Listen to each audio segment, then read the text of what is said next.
بسم اللہ الرحمن الرحیم۔ یہ حسد جو ہے یہ بڑی خطرناک بیماری ہے، اور یہ ایسی بیماری ہے عوام کو چھوڑیے خواص میں بھی جو ہے یہ بیماری پائی جاتی ہے۔ بیماریاں دو طرح کی ہوتی ہے، ایک جسمانی بیماری اور ایک روحانی بیماری۔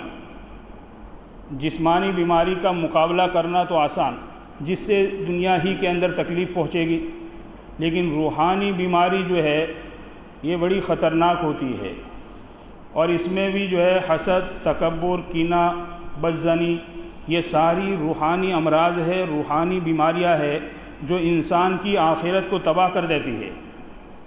پہلے ہم حسد کی تعریف سمجھیں۔ حسد کہتے ہیں کسی کی نعمت کو دیکھ کر، اچھی حالت کو دیکھ کر یہ آرزو اور تمنا کرنا کہ یہ نعمت جو ہے اس کے پاس سے ختم ہو جائے، چاہے مجھے ملے یا نہ ملے۔ یہ حسد کا تیسرا درجہ جو ہے اس کی میں نے تعریف کی، دو درجے اور ہے۔ تو حسد کے تیسرے اور آخری درجے کی بات یہ ہے کہ آدمی یہ تمنا کرے کسی کی نعمت کو اور خوشحالی کو اور اچھائی کو دیکھ کر، چاہے وہ اچھائی دنیاوی اعتبار سے ہو، چاہے وہ اچھائی آخرت کے اعتبار سے ہو۔ مثلا کسی کو اللہ تعالیٰ نے مال دیا ہے، کسی کو حسن و جمال دیا ہے، کسی کو علم و فضل دیا ہے، کسی کو اچھے اخلاق دیے ہیں۔ ان چیزوں کو دیکھ کر آدمی یہ تمنا اور آرزو کرے کہ یہ چیزیں اور یہ نعمتیں اس کے پاس سے ختم ہو جائے، چاہے مجھے ملے یا نہ ملے۔ اس کا نام حسد ہے۔ حسد کے مقابل میں ایک دوسرا لفظ ہے جس کو عربی میں غبطہ کہتے ہیں، اردو میں رشک کہتے ہیں۔ اور غبطہ اور رشک کے معنی یہ ہے کہ کسی کی اچھی حالت کو دیکھ کر یہ تمنا کی جائے کہ اللہ نے جس طرح اس کو نعمت دی ہے اسی طرح اللہ مجھے بھی دے، اور وہ نعمت جو ہے اس کے پاس باقی رہے۔ یعنی غبطہ اور رشک میں سامنے والے کی نعمت کے ختم ہونے کی تمنا نہیں ہوتی، اور حسد میں جو ہے سامنے والے کی نعمت کے ختم ہونے کی آرزو اور خواہش ہوتی ہے۔ حسد حدیث پاک میں جو ہے ایک اللہ والے کا فرمان ہے، الحسد داء الجسد۔ حسد جو ہے جسم کی بیماری ہے۔ حسد ایسی روحانی مرض ہے اور ایسی روحانی بیماری ہے کہ اس سے انسان کی آخرت تو آخرت، دنیا بھی جو ہے تباہ ہو جاتی ہے۔ اسی لیے شیخ سعدی رحمۃ اللہ علیہ فرماتے ہیں کہ حاسد کے پیچھے اور اس سے بدلہ لینے کی فکر نہ کر، اس کے لیے اس کا حسد ہی جو ہے اس کو چین سے بیٹھنے نہ دے گا، اس سے بدلہ لینے کی کوئی ضرورت نہیں ہے۔ حدیث پاک میں آپ نے فرمایا، ایاکم والحسد ان الحسد یأکل الحسنات کما تأکل النار الحطب، او کما قال صلی اللہ علیہ وسلم۔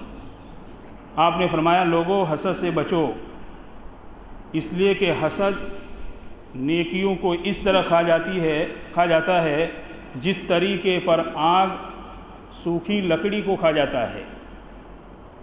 آگ دو طرح کی ہوتی ہے۔ ایک قسم تو یہ ہے،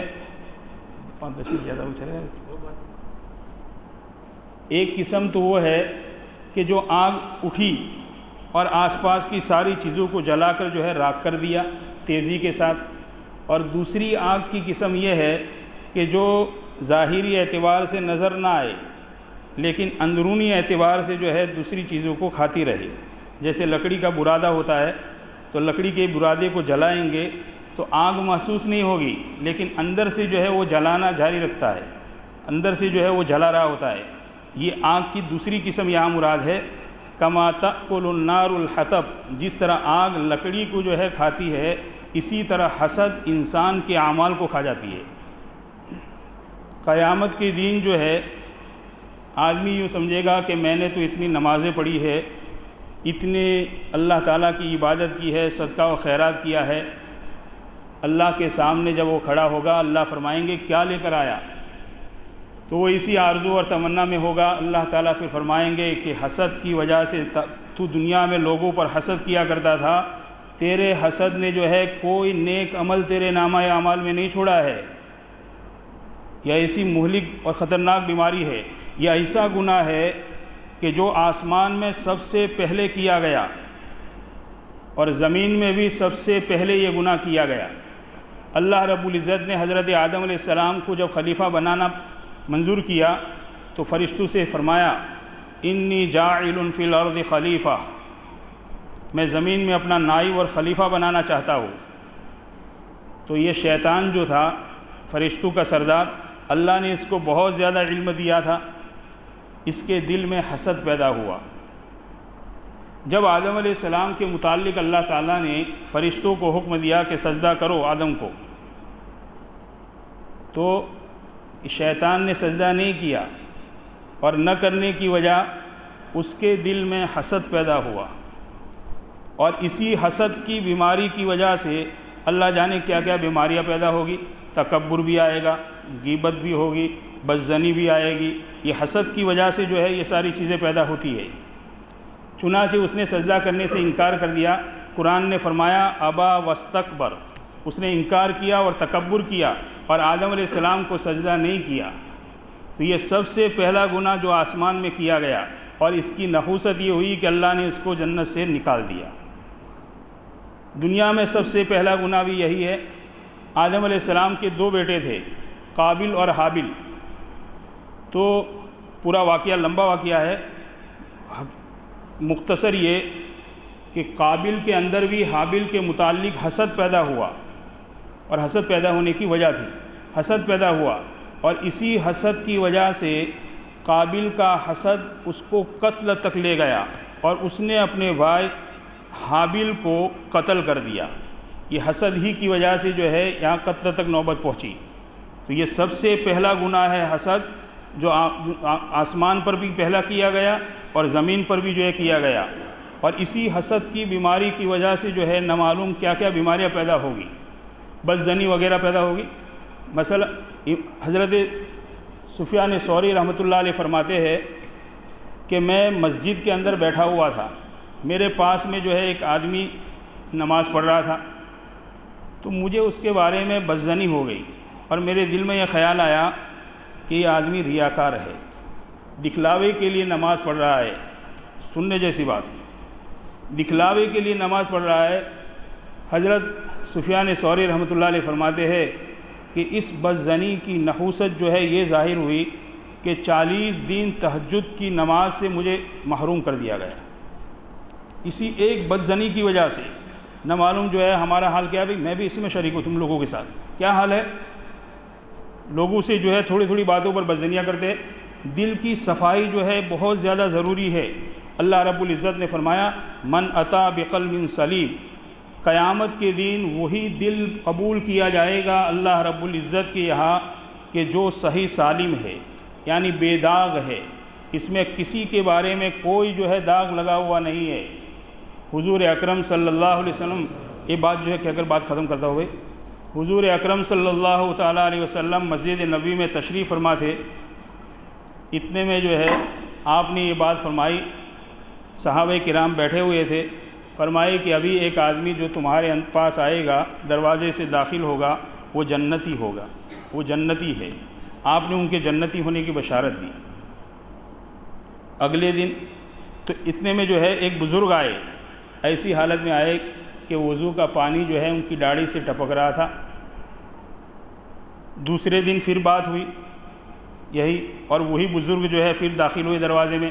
تیسرے دن بھی یہی بات ہوئی تو وہی بزرگ 50-60 سال کی تقریباً جو ہے ان کی عمر ہوگی، داخل ہوئی۔ تو حضرت عبداللہ ابن عمرو ابن عاص رضی اللہ تعالیٰ عنہ فرماتے ہیں کہ میرے دل کے اندر ایک داعیہ پیدا ہوا۔ یہ وہ صحابی ہے عبداللہ ابن عمرو ابن عاص رضی اللہ تعالیٰ عنہ کہ جو صحابہ میں عبادت گزار ہونے میں سب سے زیادہ مشہور تھے۔ ہر دن روزہ 24 گھنٹے کے اندر جو ہے قرآن پاک ختم، اور نوافل کی تو پوری رات تہجد۔ شادی کی رات ہے، مصلی بچھایا، گھر میں داخل ہوئے، شادی کی رات ہے، مصلی پر کھڑے ہو گئے، پوری رات جو ہے نماز میں گزر گئی، انہیں پتہ نہیں تھا کہ میری شادی ہوئی ہے۔ یہ تھا آخرت کا استحضار ان کے دل و دماغ میں۔ تو ان کے دل میں جو یہ بات ہوئی کہ ذرا دیکھنا چاہیے کہ میں تو اتنی زیادہ عبادت کر رہا ہوں تو ان کی عبادت میرے سے بھی کتنی زیادہ ہوگی۔ وہ گئے وہ صحابی کے پاس اور جا کر جو ہے کہنے لگے، حضور میرے باپ سے جو ہے تھوڑی انبن ہو گئی ہے، آپ کا مہمان بننا چاہتا ہوں، دیکھنا تھا ان کے اعمال کے کون سے عمل کی وجہ سے انہیں جنت کی بشارت ملی ہے۔ تو کہنے لگے کوئی بات نہیں ہے بھائی، آ جاؤ۔ چلے، رات کے وقت جو ہے جب سونے کا وقت آیا تو حضرت عبداللہ ابن عمرو فرماتے ہیں میں چادر لی اور ایسے چادر کے درمیان سے اندر سے دیکھ رہا ہوں کہ وہ کیا کر رہے ہیں۔ میں نے دیکھا کہ وہ آئے، بستر پر تکیے پر سر رکھا، اللہم بسمک اموت واحیا، بات ختم۔ صبح فجر کی اذان ہوئی اور آنکھ کھولی، نماز کے لیے کھڑے ہو گئے، کوئی عمل نہیں کیا۔ تو میرے دل میں یہ تذبذب ہوا کہ اب کیا بات ہے، اب ایک طرف اللہ کے نبی کا فرمان ہے اور ایک طرف ان کا عمل ہے، چلو کوئی بات نہیں، آئندہ رات جو ہے کچھ ایسا عمل کریں گے۔ دوسری رات آئی تو میں جاگتا رہا، میں نے دیکھا کہ وہ بستر پر آئے، تکیے پر سر رکھا، اللہم بسمک اموت واحیا، بات ختم، اذان ہوئی تب کھڑے ہوئے۔ تیسری رات بھی اسی حالت میں گزری۔ جب 3 دن گزر گئے تو میں نے پوچھا کہ چچا جان ذرا یہ بات تو بتائیے کہ آپ کا کون سا عمل ہے جس کی وجہ سے اللہ کے نبی نے جو ہے آپ کو یہ بشارت سنائی ہے؟ یہ بات تو پکی ہے کہ آپ جنتی ہے، ایک طرف اللہ کے نبی کا فرمان ہے اور ایک طرف آپ کا عمل ہے، میں سمجھ نہیں سکتا ہوں، اللہ کے نبی کا فرمان تو غلط ہو نہیں سکتا ہے۔ تو کہنے لگے بھائی تم نے جو دیکھا وہ عمل جو ہے میرے پاس ہے اور تو کچھ بھی نہیں۔ پھر جو ہے انہوں نے کہا، دروازے پر واپس لوٹے، واپس آ کر کہنے لگے کہ ہاں بیٹا ایک عمل مجھے یاد آیا، اور وہ عمل یہ ہے کہ جب میں رات میں سونے کے وقت سونے کا ارادہ کرتا ہوں تو اس کو جو ہے تمام مسلمانوں سے اس کو صاف کر کے سوتا ہوں۔ تو یہ حسد جو ہے ایسی مہلک بیماری اور مہلک مرض ہے کہ جس سے بہت ساری بیماریاں پیدا ہوتی ہے۔ اللہ رب العزت جو ہے ہمیں ان مہلک امراض سے، جسمانی اور روحانی مہلک امراض سے ہماری حفاظت فرمائے۔ وآخر دعوانا ان الحمد للہ رب العالمین۔